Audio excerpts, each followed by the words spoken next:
Kenapa industri filem dekat Malaysia susah nak buat untung? Baru-baru ni hangat dipertikaikan berkenaan cerita Mat Kilau. Walaupun dah kutip sebanyak 12 juta ringgit Malaysia, tapi masih tak untung walaupun modal filem tu adalah 8 juta ringgit. Daripada selebriti sehingga ke menteri, ada yang mempertikaikan kenapa filem dekat Malaysia ni susah nak buat untung. Ini disebabkan wujudnya cukai hiburan di mana pembuat filem perlu membayar cukai ini kepada kerajaan. Kadar cukai hiburan dekat Malaysia antara yang tertinggi. Cukai hiburan yang dikenakan dekat Malaysia adalah 20% ke 25%. Manakala negara seperti Indonesia dan Singapura tak sampai 10%. Cukai hiburan ni merangkumi semua, termasuk penerbit filem, drama, pengusaha panggung, taman tema, taman hiburan, pusat hiburan, pertunjukan pentas, snooker, bowling dan lain-lain. Maknanya kalau harga tiket tu RM10, automatik RM2 ke RM2.5 dah kena cukai. Belum lagi masuk GST dan SST. Syed Saddiq pun baru-baru ni menggesa agar cukai hiburan ni diturunkan supaya pengusaha dan penerbit filem mampu untuk terus berkarya dengan lebih berkualiti pada semasa ke semasa. Okey, jadi sekarang ni berapa agaknya pembuat filem buat untung?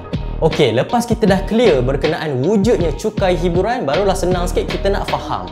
Kalau kos produksi filem tu adalah RM1 juta Malaysia, bermakna dia kena dapatkan RM1.25 juta Malaysia untuk dapat pulang modal. Baru pulang modal, belum untung lagi. Contohnya kita ambil cerita Mat Kilau. Cerita Mat Kilau kosnya adalah RM8 juta Malaysia. Kalau kutipan dapat 8 juta, bermakna 2 juta kena bayar dekat kerajaan.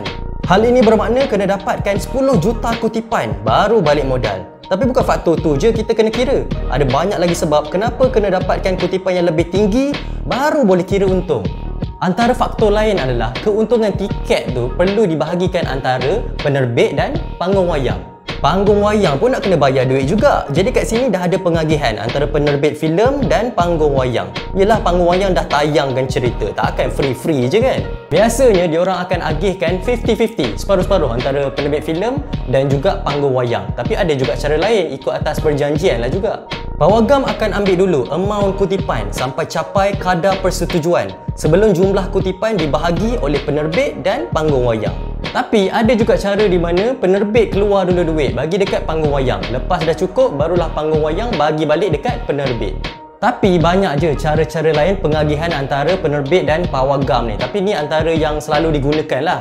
Antara penerbit dengan pawagam ni kira lebih besar untuk bersuara. Disebabkan pawagam ni banyak lagi filem-filem lain nak tayang dekat pawagam. So kalau ada penerbit yang buat hal, boleh je pawagam tak nak tayangkan filem diorang tu. Tapi ada juga kes di mana filem tu memang top, produksi dia top, pelakon dia top. Kalau masuk dalam panggung wayang memang pecah panggung lah kiranya. Memang box office lah. Kalau hal yang macam ni, penerbit lebih layak untuk bersuara, tetapkan pengagihan. Lain pula cerita kalau penerbit tu tak ada nama sangat. So untuk pecahan 50-50 tu agak susah lah nak dapat. Selalunya akan dapat 28% kepada 35%. Contohnya kalau tiket tu RM10, dapatlah dekat production RM2.80. Kalau 100,000 tiket terjual pada harga RM10, kutipan dah dapat RM1 juta. Jadi penerbit akan dapat RM280,000 Malaysia. Belum lagi kena tolak modal untuk bayar distribution dan marketing. Itu pun kalau dapat kutipan RM1 juta lah. Kalau tak dapat memang pisang lah. Untuk panggung wayang, sumber utama pendapatan diorang bukanlah dekat tiket semata-mata. Memanglah diorang dapat profit 50-50 dengan penerbit dengan panggung wayang ni kan, untung daripada tiket. Tapi sumber utama diorang adalah penjualan makanan. Contohnya macam popcorn. Popcorn punya modal baru berapa je. Tapi bila sampai dekat panggung wayang, harganya menjadi berlipat kali ganda. Sama juga dengan makanan-makanan yang lain dan juga merchandise. Jadi, itulah sedikit sebanyak berkenaan kenapa filem dekat Malaysia ni susah nak buat keuntungan. Kalau korang suka video yang macam ni, jangan lupa subscribe channel ni. Jangan lupa juga like, share dan komen. Berikan pendapat korang di ruangan bawah. Nama saya Ross Daniel. Terima kasih kerana menonton. Selamat tinggal. Jumpa lagi. Assalamualaikum. Ciao.